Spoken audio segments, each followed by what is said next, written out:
Muy buenas noches.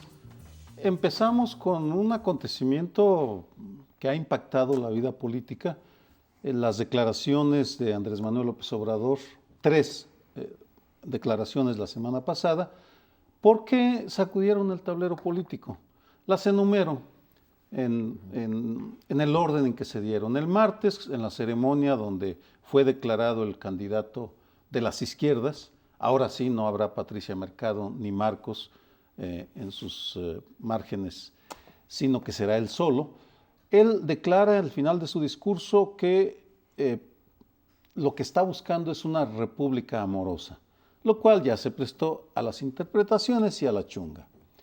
Al día siguiente va durante 13 minutos con Joaquín López Dóriga y empieza marcando su posición, recordando que ha sido excluido durante varios años de la televisora, pero ofreciendo la reconciliación. E insiste otra vez en que tiene una postura diferente. Finalmente, el sábado 19 de noviembre, declara que ya no quiere hablar de la elección del 2006. Este corrimiento hacia el centro era predecible porque Andrés Manuel ya tiene una base muy sólida en la izquierda y ahora quiere conquistar a los indecisos y a los moderados. Por supuesto que surgen las preguntas: ¿qué tan auténtico es el corrimiento o el nuevo discurso? ¿Le bastará para convencer a los poderes fácticos y a los indecisos? Es muy pronto para decirlo. Lo que sí creo que es evidente es que no solo sacudió el tablero político, sino que se adelanta a la adelantada panista Josefina Vázquez Mota y se coloca como el candidato que puede disputarle de tú a tú a Enrique Peña Nieto las elecciones, el triunfo electoral el próximo año. Yo quisiera irme un poquito para atrás de donde tú empezaste, porque la especulación que se había estado haciendo es que la izquierda estaba en un riesgo grave de ser dividida, apoyando a un candidato o a otro, a Marcelo Ebrard, una parte más conservadora o más del centro izquierda, donde estarían los chuchos, y en cambio López Obrador, que ya estaba anunciado, sería apoyado por el PT y por el partido Movimiento Ciudadano, antes Convergencia, también parecía ya asegurado. Entonces todo estaba siendo una especulación de que iba a haber ruptura, y también había claridad en los dos precandidatos de la izquierda, en Ebrard y en López Obrador, muy ampliamente, de que si se dividían, pues no tendrían nada que hacer. Por lo cual habría que pues señalar, no hablo de felicitar, habría que señalar que le salió muy bien este proceso. Y esto es contrastante con lo que ha pasado en prácticamente todos los procesos electorales donde eligen candidato o donde eligen dirigentes, porque ahí se arman las de Dios, Cristo, y se pelean, se arañan unos a otros, y aquí no. Aquí terminó todo en un abrazo que empezó esta historia de la República amorosa, ¿verdad? Porque a partir de sus declaraciones de amor al prójimo, de consideración al otro, de justicia, etcétera, que ha hecho López Obrador diciendo que él no tiene enemigos, que él ama a todos, que pone la otra mejilla. Bueno, creo que lo de la otra mejilla lo estoy inventando ya. No lo llegó a decir, pero creo que está dispuesto. No lo ha dicho. No lo ha dicho, pero es de lo que debe estar guardando. En fin, le salió muy bien la maniobra y creo que está bien usada la técnica de las encuestas tal como las diseñaron, y esto llevó a Marcelo Ebrard a parecer una gente sensata que va a poder gobernar más adelante porque ahora tiene edad para esperar, y le deja a López Obrador el paso y lo apoyará. Probablemente será su jefe de campaña. Bueno, yo ahí lo dejo. A mí me parece que fue en realidad una decisión pragmática de Marcelo, al saber que él no iba a ser el candidato de unidad. Es decir, si López Obrador mandó todas las señales y quedaba muy claro que iba a ir de una u otra manera por el PT, y por eso de hecho la coalición estaba condicionada a ver quién iba a ser el candidato. Es decir, prácticamente lo que estaban diciendo los otros dos partidos, los partidos obradoristas, es: si es López Obrador, por supuesto vamos, si no, probablemente no. Marcelo quiso ante eso decir: bueno, ¿qué gano yo con una ruptura? ¿Qué gano con insistir en ser el candidato del PRD y irnos cada quien por su lado? No gano nada ni ahora ni a futuro. Por lo cual a mí me parece que lo de la encuesta fue una salida digna, para Marcelo, para tampoco simplemente decir, a ver, ante una virtual imposición de López Obrador que está diciendo que es él o hay ruptura, o yo o la ruptura, ¿no? Pues mejor cedo, pero no voy a tirar la toalla así nada más, sino hagamos una encuesta en donde el diseño prefiguró el resultado. Voy a explicar por qué. Porque se plantearon dos temas fundamentales. ¿Quién está mejor posicionado hoy y quién estaría mejor posicionado a futuro? Es decir, quién tiene capacidad de crecimiento. En las de mejor posicionamiento hoy ganaba López Obrador, lo sabíamos por encuestas previas de otros lados, y en de posicionamiento a futuro, Marcelo Ebrard, que es que tiene menos negativos, que puede jalar más voto útil. Entonces, ¿por qué se decidió que hubiera 3 del primer tema y 2 del segundo tema? Para que ganara López Obrador, porque si hacía al revés, entonces ganaba Ebrard, y entonces el problema no quedaba resuelto. Y si ponían 2 y 2 o 3 y 3 para ser equitativos, entonces había empate y tampoco se resolvía. Entonces, simplemente al aceptar que hubiera 3 preguntas que sabíamos que iba a ganar López Obrador, y solo 2 de las que podía ganar Marcelo, pues estaba prefigurado el resultado, pero le permite a Marcelo aparecer como congruente, como demócrata y decir, yo di mi palabra, la cumplo, una salida digna que le posibilita continuar con su futuro político hacia adelante, ¿no? Es una decisión pragmática que desde luego le beneficia a la izquierda. No digo que haya sido López Obrador, sino que se haya dado sin ruptura, por supuesto, ¿no? Bueno, dice Sergio al plantear el tema, creo que lo dijiste en la cortinilla de la entrada, si había cambio de piel o cuál era el cambio en Andrés Manuel. Hasta este momento yo no veo el cambio en el fondo. Dices, es muy temprano para tomar una posición o la otra.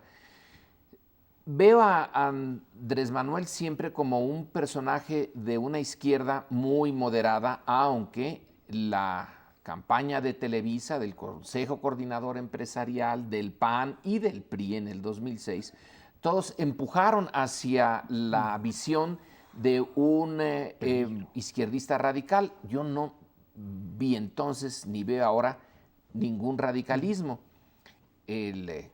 La visión de Andrés Manuel no es la de tomar el poder por las armas.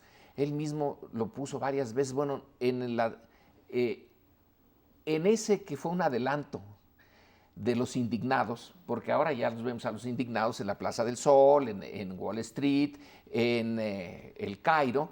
Bueno, este fue un poquito antes, el de la toma de Reforma, pero señaló muchas veces, ni un vidrio se rompió allí, no hubo ni un herido, menos hubo muertos. Así que la radicalidad de la izquierda, que viene del siglo XIX y de una parte del siglo XX, era la toma del poder por la fuerza, porque de otra manera no se puede, ya que desde Marx mismo señaló que la burguesía tiene una dictadura incluso cuando hay elecciones. Entonces la izquierda, las elecciones, para nada. Andrés Manuel nunca puso otra posibilidad que fuera esta. La figura de Andrés Manuel como peligro y radical, etcétera, es una creación de sus adversarios, porque no tenía esa connotación. Así que ahora cuando se señala, cambió, todavía no puedo decir que haya cambiado. Cambia un poco el tono. Ir a Televisa, pero cuando va a Televisa les dice, yo estaba en contra de ustedes, y sigue insistiendo en estar en contra de los monopolios. Y si hay algo que parece, se ve, camina como monopolio, croa como monopolio y es monopolio, pues es Televisa. Y eso no lo ha quitado. Pero ya baja simplemente el subrayar eso y el de la mafia. Y ahora empieza a subrayar el de la corrupción, que en la entrevista que tuvo con Carmen Aristegui antes de ir a Televisa, pero el mismo día, lo señaló una y otra vez. El problema es la corrupción. Bueno, no lo veo muy cambiado, pero en fin, vamos a ver cómo responde el público. Creo que faltaría, Lorenzo, coincido contigo en que en el 2006 no fue un candidato con un programa radical. Sin embargo, durante la campaña en el 2006, sí recurrió a excesos retóricos al meter, por ejemplo, en un mismo costal a todos los empresarios y acusarlos de que eran unos explotadores. Evasores de impuestos. Evasores de impuestos. Y después de la derrota, después de lo que en mi opinión, y lo he dicho, y creo que he hecho una argumentación sólida en un libro, de que sí hubo un fraude en el 2006, eso es mi opinión. Pero después de ese hecho, Andrés Manuel se atrinchera en un discurso muy agresivo. Y recuerdo la presentación que hizo en el Colegio de México en enero del 2010, que tú comentaste esa presentación, por cierto, y en el cual toma el discurso, el lenguaje del primer número de Regeneración, el periódico de Movimiento de Morena, y se lanza contra la mafia que gobierna México, incluidas las televisoras. Y en ese día yo recuerdo que tú le preguntaste que el diagnóstico era acertado, pero que cómo iba a ser para, además de organizar al pueblo, cómo iba a ser para enfrentar a esa mafia que estaba más fortalecida en el 2010 que en el 2006. No respondió en ese día. Y de hecho, desde esa perspectiva, tomando esa evolución, la forma como lo resuelve, al menos con Televisa, es ofreciéndoles el olivo de la paz y diciendo, démonos el beneficio de la duda, porque ese es el término que usa. Entre los dos, démonos el beneficio de la duda. No nos agredamos, sino que escuchémonos, porque, como había dicho en su discurso ante la Cámara de la Industria de Radio y Televisión, él no piensa expropiar concesiones, no piensa... Es decir, de la denuncia justificada, por cierto, porque sí, es un monopolio, pasa a un lenguaje conciliador cuando va a visitar la casa de Televisa. Es por ello que algunos sectores, pues es inevitable que se pregunte qué tan auténtica es la metamorfosis, qué implica, lo cual es natural. Así le pasó a Ollanta Humala en Perú cuando modifica su lenguaje entre el 2006, cuando fue candidato en el 2006, y ahora este año que ganó la presidencia. Simplemente creo que tenemos que, o al menos me parece que es lo correcto, discutir o reflexionar sobre esta pregunta, estas preguntas que se escuchan por todos lados. ¿Qué le pasó? Hay una táctica que es muy clara y que refuerza un poco lo que ustedes están diciendo en cuanto a, no al programa, porque como se puede estudiar, los programas casi solo los vemos algunas personas que estamos haciendo un análisis un poco más amplio del proceso. La gente no lee los programas y menos los valora. Lo que valora son actos externos muy claros que tienen un significado social generalizado, como el de los empresarios que ya mencionaba. Primero, no dice todos los empresarios a la porra, sino que empieza a tener reuniones. No solo va a la a la CIRT, perdón, a la Cámara que ya mencionaba Sergio, que es la Cámara del Duopolio, sino que va a Monterrey y tiene una negociación e incluso adquiere algunos empresarios que se afilian a su candidatura. Viene en proceso uno muy destacado y que pasa del PAN, donde militó 30 años, al PRD. Bueno. Fascinante, pero tenemos 9 meses para seguir comentando sobre esto y otros temas de la campaña. Ahora tenemos que hacer una pausa. Regresaremos. Vamos a seguir ahora con las coaliciones, con la coalición que se ha venido consolidando desde hace ya 2 años. El año 2010 hubo 15 elecciones y en la mayoría de ellas estuvieron aliados el PRI y el Partido Verde. En casi todas, excepto una, en las 14 elecciones de 2010 estuvieron aliados. O sea que ya no es ninguna novedad. Desde 2001 que dejó al PAN el Verde o que dejó a Fox el Verde, se alió con el PRI y desde entonces no se ha bajado de esa coalición. La coalición que es sorprendente, aunque no tanto, porque ya hemos visto en las elecciones locales del año pasado como la mayor parte de ellas fueron para unirse Partido Revolucionario Institucional con Partido Verde con el PANAL. De ahí el nombre de nuestro bloque. A un panal de rica miel, 100,000 moscas acudieron y desde luego murieron presas de patas en él. Decía un versito de aquellos textos de gramática que llevábamos en la secundaria. Y es que aquí acudieron esta coalición más de 100,000 moscas y de muy distinto pelaje. En el pacto que se hizo de esta coalición, pues destacan algunas cosas, como por ejemplo que se garantizaron senadurías para el yerno y la hija del Bester Gordillo. Y este panal es de Ricamiel, entonces.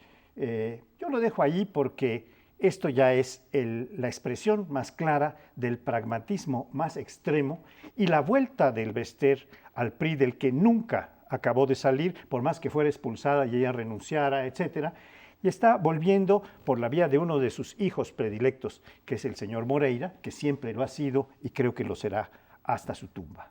¿Quién regresa a quién? Está bien, tú dices, regresa el Bester, pero también es que regresa el PRI a lo que siempre ha sido, abiertamente ahora, totalmente desparpajado. Nos dice, pues miren, resulta que la maestra y nosotros tenemos un acuerdo, y el Verde también, y que el personaje al que le van a dar la senaduría, tú dices, la senaduría para el yerno y para la hija, y la otra senaduría, la del Niño Verde, también. Entonces tenemos... No, y la gubernatura de Chiapas. Y la gubernatura de Chiapas. Tenemos ahí a un PRI que está dándole a lo que se suponía en el 2000, que era ya el México del pasado, ¿no? Que ya eso ya lo habíamos superado después de tanto tiempo. Y resulta que no hemos superado nada. El PRI sigue siendo lo de siempre. Ahora se le va a poner un poco difícil la cosa, porque quienes ya no serán senadores, porque hay que dárselo al yerno, porque hay que dárselo al amigo del Partido Verde, entonces van a estar muy molestos. El PRI va a tener que hacer un pago interno, pero espero que también tenga que hacer un pago externo, porque si a la ciudadanía mexicana no le queda claro que el partido que puede en este momento unirse a dos fuerzas que de plano son la representación misma de lo que no queremos del pasado y nos las vuelven a poner allí, bueno, el retorno del PRI a Los Pinos no será el futuro no será volver al pasado. Se te fue lo de las... Mira, quisiera... moscas, sí. ¿Qué pasó? No, es que le estaba recordando que él iba a hablar de unas moscas. Pero ya... al rato. Es un ángulo que es inevitable referirse es qué pactaron o cuáles fueron los entendimientos o los favores que se intercambiaron el Bester Gordillo y Felipe Calderón. Porque no recuerdo, puedo equivocarme, pero no recuerdo tantos desaires de una aliada como los que le está haciendo el Bester Gordillo a Felipe Calderón y al PAN. Es decir, tiene a su yerno en la subsecretaría más poderosa de todo el gobierno federal, 80% del presupuesto de la CEP. Vamos, es riquísima, además de otras posiciones, la Lotería Nacional, entre otras posiciones muy jugosas, y ya anunció que se va con el PRI, ya anunció que su yerno, que es funcionario de un gobierno panista, se va de senador con el PRI, y Felipe Calderón y el PAN guardan un silencio espeso, no dicen absolutamente nada. ¿Cuál es el hechizo o el embrujo que le lanzó el Bester Gordillo a Felipe Calderón, que lo tiene ahí sí atrapado en ese panal de Ricamiel, porque no parece ser capaz de independizarse, de liberarse y de decirle, bueno, ya señora, se va con el PRI, bueno, pues que váyase con toda su gente al PRI y desocúpeme estos cargos para poner aquí a mis amigos de la infancia o de la secundaria o de la libre de derecho, lo que sea, ¿no? Pero un silencio espeso, incomprensible.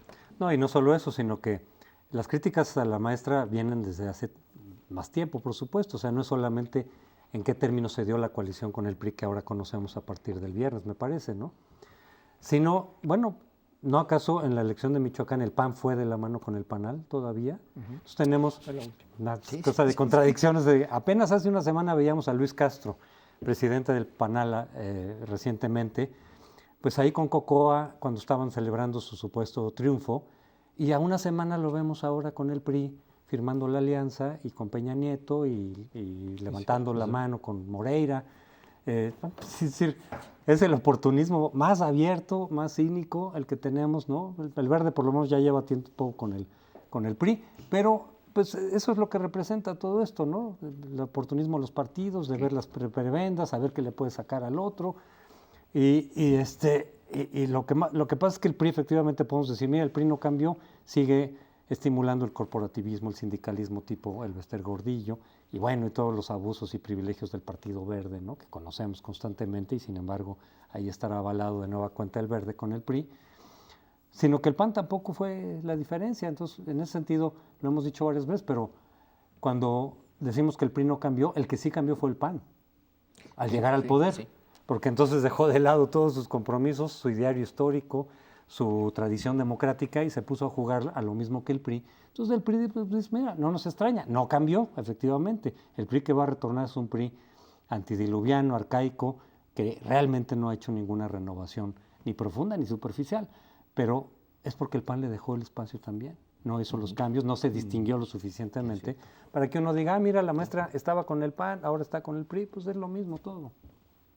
¿Quieres decirlo de las me decía Francisco José que ya que estábamos en esto de las moscas del panal de Ricamiel, decía yo, y un poco respondiendo a esto, que también podemos usar a la mosca tsetse, la mosca que supuestamente en el África, a la hora de picarte, te induce la enfermedad del sueño, porque cuando preguntas tú, Sergio, ¿qué le pasó a Felipe Calderón?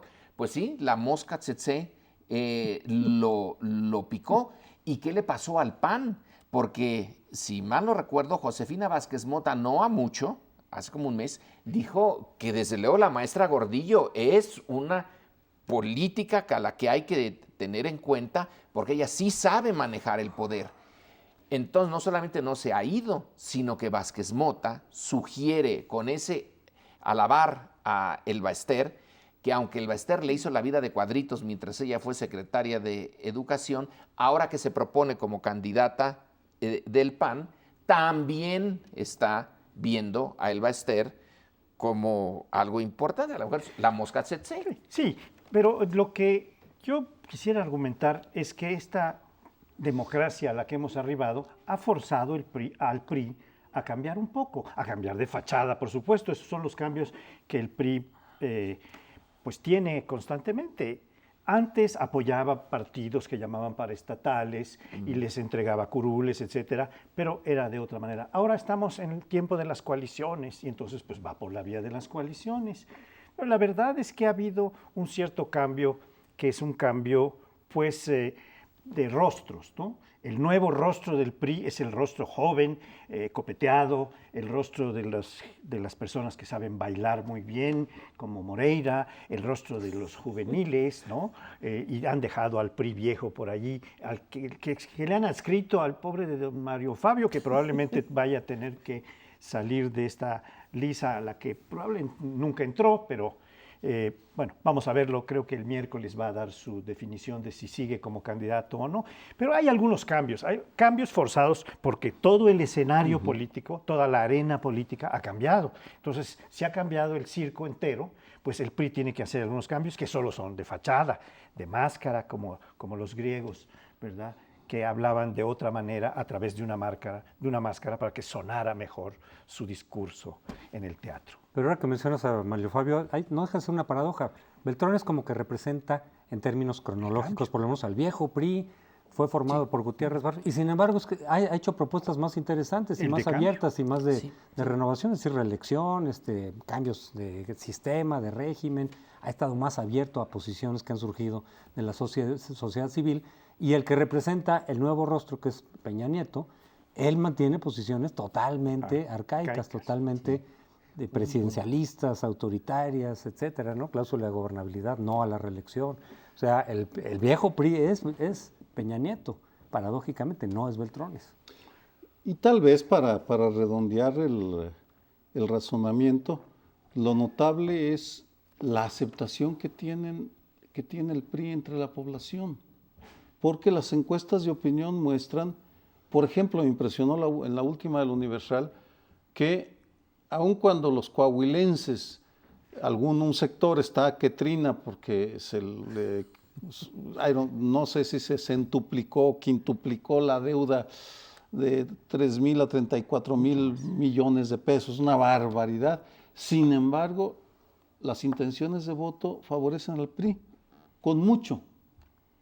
Entonces, creo que, observándolo en perspectiva, los partidos opositores no hicieron su tarea de modificar los valores de la ciudadanía mexicana para enseñarles a que no solo basta con la imagen, sino que tienen que fijarse en el historial y en los programas. En ese sentido, si el PRI ha sobrevivido es porque la sociedad se ha mantenido en esencia como antes. Reforzando esto último que dices antes de irnos, porque ya nos queda muy poco tiempo, hay una encuesta que se ha venido repitiendo en los últimos tiempos que María Amparo normalmente cita, que es la encuesta de lo negativo. El PRI tenía el más alto negativo en el 2006 y ahora cuando se pregunta cuál es el partido más democrático, etcétera, pues la mayor parte de la gente, pero ampliamente dice el PRI es el partido más democrático. Es decir, todo es según el color de la sociedad que mira, ¿no? Porque el color de esta sociedad es un color de sociedad de súbditos en gran medida todavía y está apoyando al partido que ha sido históricamente más autoritario, pero lo ve como más democrático. Es un cristal bastante duro. ¿El color duro del cristal o de la televisión con que lo mires? Bueno, sí, es una pantalla que finalmente tiene un cristal, pero nos tenemos que ir, no nos deje, vamos a seguir con un tema interesante en el próximo bloque. Bueno, ahora vamos a dar un salto, vamos a pasar el Atlántico y nos vamos a colocar por un momento en la península ibérica, donde ha tenido lugar una elección que ya se sabía. Gana la derecha, gana el Partido Popular, gana el señor Rajoy, va a ser ahora, en cuanto las formalidades lo permitan, el encargado del gobierno en España. ¿Qué pasó? Esta España que nos dejó admirados cuando pudo hacer su transición democrática como nosotros hubiéramos querido y no pudimos hacerla. Es una lección fantástica de cómo se hace la transición del autoritarismo a la democracia. Ahora, ya hablamos de democracia. Resulta que tiene una cantidad, 5 millones de gente sin trabajo, 5 o 7 millones. 5 millones de gentes sin trabajo. Gentes en buena medida jóvenes, una parte de ellos con educación perfecta según las reglas, y no hay trabajo. España se quedó parada. Su transformación económica dejó de funcionar. Europa, la mitad de Europa anda con muchos problemas y la otra mitad está imponiendo sus soluciones. La solución que imponen es la solución conservadora. El gobierno que deje de gastar, no más impuestos o muy pocos más impuestos y dejarle al mercado que obre su milagro. Yo no sé, ahora sí, si obra, sí va a ser un milagro, que el mercado saque adelante esa economía. Entonces se quedan los conservadores. La pregunta de fondo es, ¿los conservadores van a poder sacar a la sociedad española de ese impasse en el que está metida? ¿Van a poder sacar a Grecia? ¿Van a poder sacar adelante la economía? ¿Y qué significa eso para nosotros, que vimos lo español como un modelo? Ese es el tema a discutir ahorita. Pues adelanto un escenario futuro recordando la historia reciente de las relaciones España y México. Los dos países reinician relaciones en 77, hace muy poco, porque se interrumpieron con el triunfo del franquismo de 1939 hasta el 77. había por ahí una oficina, según esto de la Embajada de México en Portugal, tenía una oficina en Madrid que atendía asuntos consulares, nada más. Del 77 a la fecha ha habido una revolución en las relaciones porque no hay país después de Estados Unidos tan importante para México como España. Miles de mexicanos se van a estudiar allá, crece el intercambio comercial y sobre todo se ha incrementado la inversión española en zonas estratégicas mexicanas. Si anticipamos un quinquenio o más todavía de crisis financiera en España, entonces seguiremos observando un patrón muy claro. El ánimo extractivo de las empresas españolas que buscan encontrar en México y en Brasil y en América Latina la compensación a sus pérdidas en España. Es el caso con los bancos. Bancomer y Santander cobran una cantidad enorme de comisiones porque tienen que trasladar una cantidad enorme de ganancias para equilibrar sus hojas de resultados.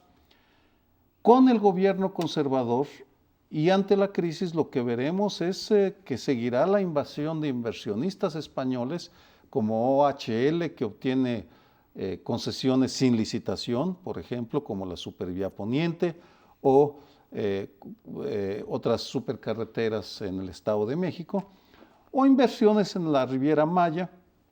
Y frente a eso la pregunta es, ¿cuál va a ser la política del gobierno mexicano?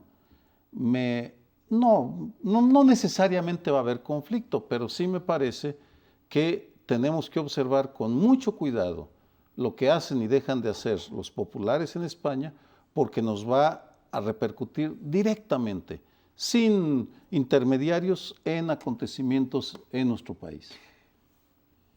A mí me gustaría contextualizar un poco más la situación en la que llega el Partido Popular con Rajoy al frente a gobernar España. Hay quien dice, usando esta vieja metáfora, que se ha sacado la rifa del tigre, porque los problemas se van a pronunciar, los problemas de la economía española aparentemente se van a pronunciar si se siguen las reglas que está fijando básicamente Alemania para el conjunto de la zona económica de la Unión Europea, para el conjunto de la economía del euro, en donde tienen que apretarse el cinturón muy severamente los distintos países, pero más claramente aquellos que están sobreendeudados, como Grecia, que ya se mencionaba, como Portugal y como España. Son los tres países que fueron lentos en entrar a la Unión Europea porque tienen un grado de desarrollo mucho menor y después de cumplir con ciertas condiciones los dejaron entrar y de alguna manera los han estado financiando, pero ahora este financiamiento llegó a su fin y Rajoy pues dice que ya no tiene enemigos, que sus únicos enemigos son el paro, el crédito, el déficit, la deuda, ¿verdad? El déficit público, porque por supuesto esto es lo que tienen encima en unos días, ni siquiera meses, y el gobierno va a tener que hacer frente a una serie de expectativas de acabar con el paro, que es un paro gigantesco en una población de 40 millones. Tener 5 millones de personas en paro es verdaderamente una debacle económica terrible. Por eso los indignados que empezaron allí en la Puerta del Sol y en muchos otros lados de España.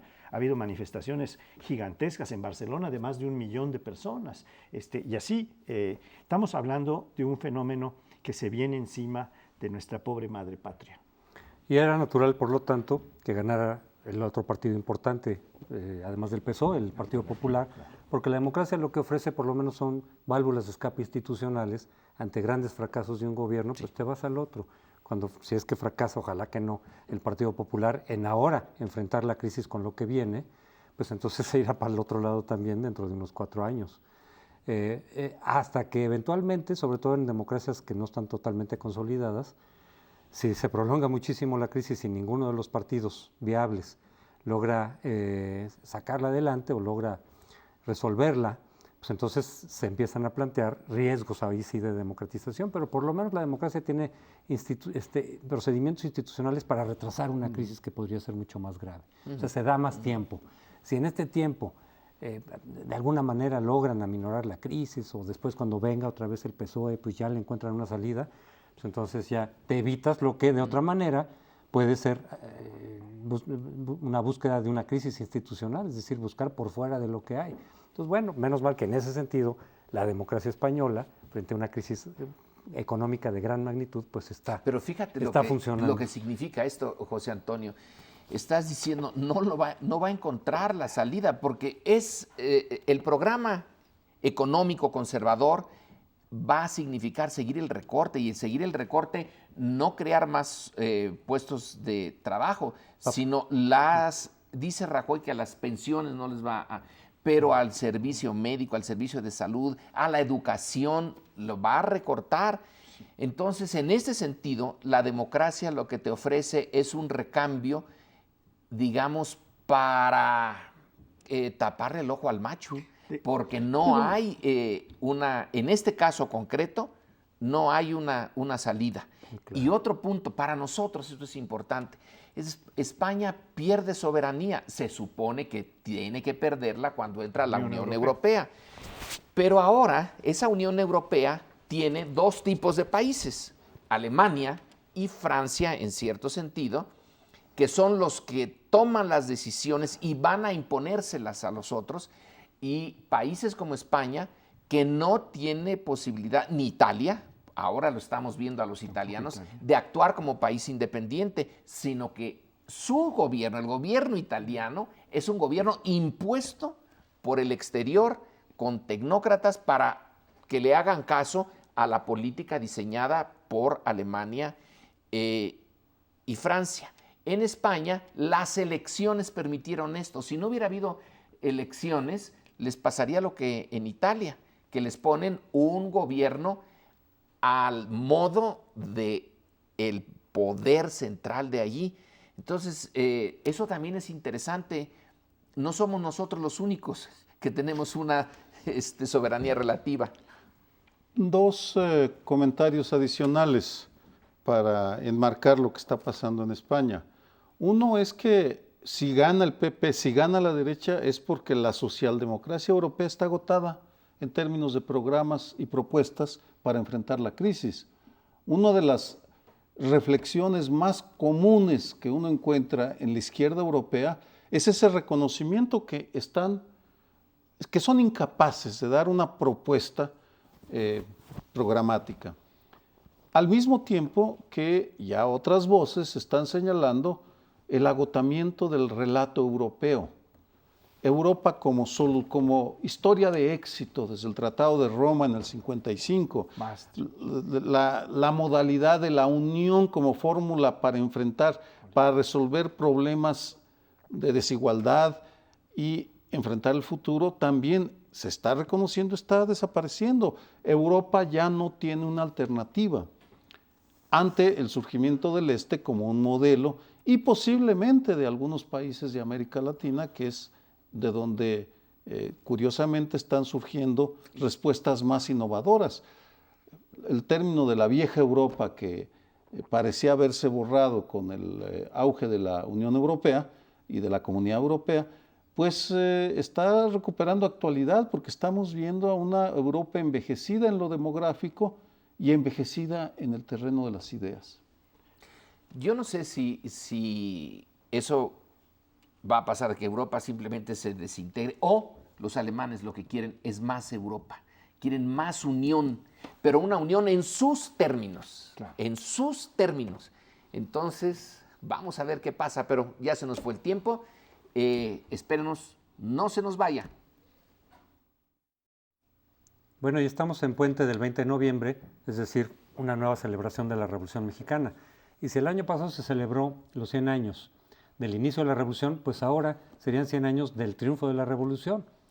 Y pues, desde luego es un espacio para reflexionar cómo vamos, cómo va esta transición que tanto ha recogido. Hablaba ayer Felipe Calderón, retomando algunos, digamos, de los ideales, de las libertades, y decir, tenemos que continuar con las libertades, pero le dio un sesgo político de todas maneras, al decir, no hay que permitir que estas libertades que estamos consiguiendo hasta ahora se vayan con los no demócratas. ¿A quiénes se refería? Yo me imagino que al PRI. Y al PRD también, vamos, Andrés Manuel López Obrador. Fue un discurso muy político.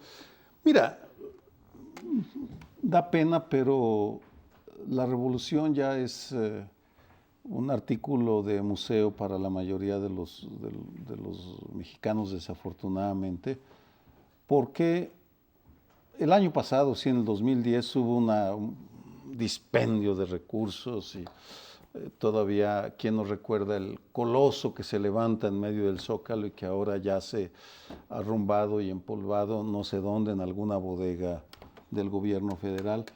O la estela de luz que sigue sin terminarse un año después terminar el aniversario del Bicentenario. Es decir, ni siquiera recuerdo en este momento que el PRI hubiera aprovechado la oportunidad para resucitar sus viejas glorias y recordar que con todos sus defectos la Revolución Mexicana significó una transformación de las estructuras políticas, económicas, sociales. Forma parte de nuestra historia, pero ya no la incorporamos como motivo de reflexión para el futuro, porque no pienso en este momento a nadie que ponga los ideales de la Revolución Mexicana como objetivo. Es que eso de los ideales de la Revolución Mexicana es una abstracción, mi querido Sergio, amigos, porque la revolución brota con 100,000 grupos anarquistas, de socialistas utópicos, de maderistas que eran demócratas, dicen algunos ingenuos, y después se van configurando dos grandes bloques que se llegan a enfrentar, ¿verdad? El carrancismo, por un lado, llamado también constitucionalismo, y el convencionismo, donde están Villa y Zapata, que se van a enfrentar hasta que es derrotado el convencionismo, o sea, Villa y Zapata, la parte más popular, más reivindicativa de la revolución, con el que tenía la visión más amplia de Estado, el que logra en la batalla de Celaya derrotar con el general Obregón al frente al otro bloque. A partir de eso se hace una historia y se hace una abstracción que nunca existió en la realidad, como ahora estamos volviendo a ver que no existe. El PRI es el PANAL, el PRI es el Partido Verde, el PRI es muchas cosas, es y no es el Bester. Estamos otra vez ante las 1000 caras que se refractan de una manera como en el origen. Todo vuelve a su tiempo de origen, dicen por ahí.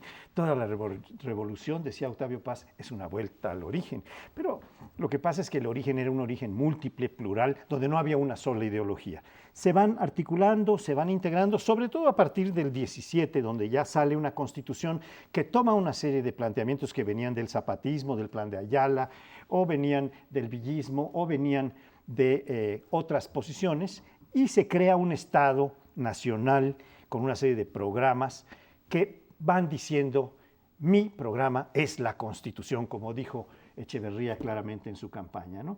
Pero no era una ideología unificada. Y ahora estamos viéndola otra vez refractarse. Están los viejos PRIs, los nuevos PRIs, las caras nuevas, los arcaicos, etcétera. En fin, que creo que es una recordación que viene muy al caso para el tiempo que están estamos. ustedes, yo difiero de las posiciones de ustedes. Yo lo pondría desde otro ángulo. La revolución es el planteamiento del problema histórico que trae por lo menos desde la colonia. Trae 400 años del problema de no integrarse esta sociedad, porque la colonia fue un esquema de gobierno para desintegrar a la sociedad, para dejarla en estamentos, en regiones, etcétera, y solamente un grupo muy pequeño poder tener el control de esa sociedad tan plural, tan desmadejada. Desmadejarla era parte del proyecto para poderla explotar mejor. La revolución lo que propone es una visión muy generosa. El problema no lo resolvió la revolución, y la revolución es vigente en la medida en que aceptemos que ese problema no se resolvió y que estamos ahorita, cuando todo lo que vimos en el programa, que si el PRI, que si el PRD, que si Andrés Manuel, etcétera, son básicamente problemas planteados por la revolución que no lo resolvieron. Yo veo a esa revolución en su llamado profundo, que fracasó, que fue mal respondido por los que no estuvieron a la altura de la revolución. Eso de que Carranza tenía la visión de Estado, Carranza tenía la visión más tradicional. La visión más interesante era la de los otros, la de un nuevo Estado, la de un nuevo régimen. En los villistas y en los zapatistas fueron derrotados, los buenos no necesariamente ganan. Y ahora estamos buscando otra vez la respuesta a lo mismo que ellos propusieron, de otra manera, pero reconociendo que fracasaron, también hay que reconocer que lo plantearon, y lo plantearon de una manera que es un reto para nosotros. La revolución nos dice poco, pues qué lástima, porque estamos volviendo a repetir lo mismo, porque nos diga tan poco. Yo me iría incluso más atrás. Yo coincido contigo, efectivamente, ahí están los problemas planteados por la revolución, no están solucionados, muchos de ellos están ni siquiera medianamente solucionados, pero son problemas recurrentes, es decir, la independencia planteó también, los insurgentes plantearon también una serie de problemas sociales, de desintegración, de racismo, de inequidad social, ¿no? De mala distribución del ingreso, etcétera, de democracia, que se fueron postergando. La reforma también planteó esos mismos problemas, los plasmó en la Constitución del 57 y vuelven a surgir en la Revolución del 10 y ahora vuelven a surgir y estar planteados, digamos, en este proceso de intento de democratización, pero por otra vía, porque aunque la Revolución tuvo como su bandera principal sufragio efectivo, no reelecciones, es un planteamiento democrático, de democracia política. En realidad, el régimen revolucionario fue centralizar el poder. Como decía Bertrand de Jouvenel, una revolución social o centraliza el poder o no sirve para nada. Lo que pasa es que aún centralizando el poder, creo que tampoco sirvió demasiado. Pero entonces ahora le intentamos por la vía de la descentralización que implica la democratización, pues se descentraliza el poder del presidente al Congreso, al Poder Judicial, a los gobernadores. Es decir, y este esquema, así como lo tenemos, ¿de veras va a servir para resolver estos problemas o...? Yo quisiera aceptar el reto de Lorenzo.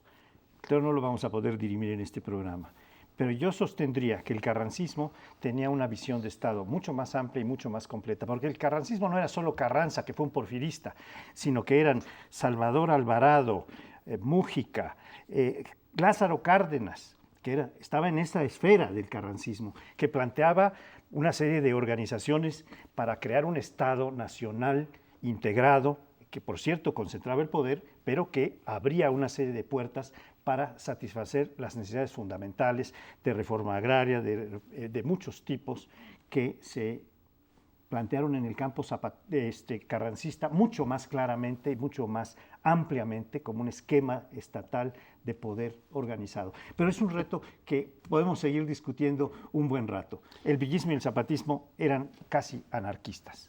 Una acotación, una reflexión, Lorenzo.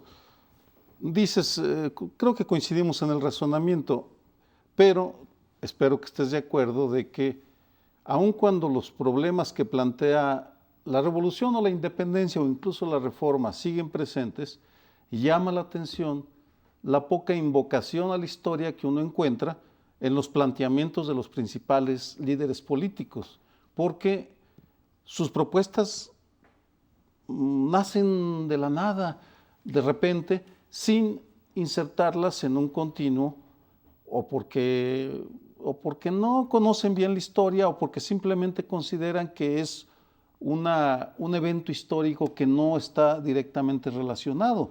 Porque, vamos, sí, el problema de la violencia, por ejemplo, en eso sí pareciera haber consenso, sin explicitarlo, de que los cambios deben ser pacíficos, pero fuera de eso me llama la atención la poca incorporación de la historia en el discurso político de nuestros días. López Obrador sí mete mucho el tema de la revolución encarnado en Lázaro Cárdenas, sobre todo. Sí está presente. En el caso de Felipe Calderón, yo digo que es una imposibilidad. Si el panismo nació como una reacción contra el cardenismo, que era una de los filos de la revolución. Y el priismo, el de Peña Nieto, yo creo que no tiene nada que ver con la revolución, pero la izquierda tiene casi por inercia, por herencia, por obligación, que recoger esa parte. La derecha no tiene por qué recogerla, y entre menos referencia haga, mejor. A la derecha se tendría que ir a otros símbolos y otros personajes históricos, pero no precisamente los de la revolución.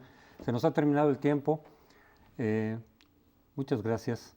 Nos vemos la próxima semana.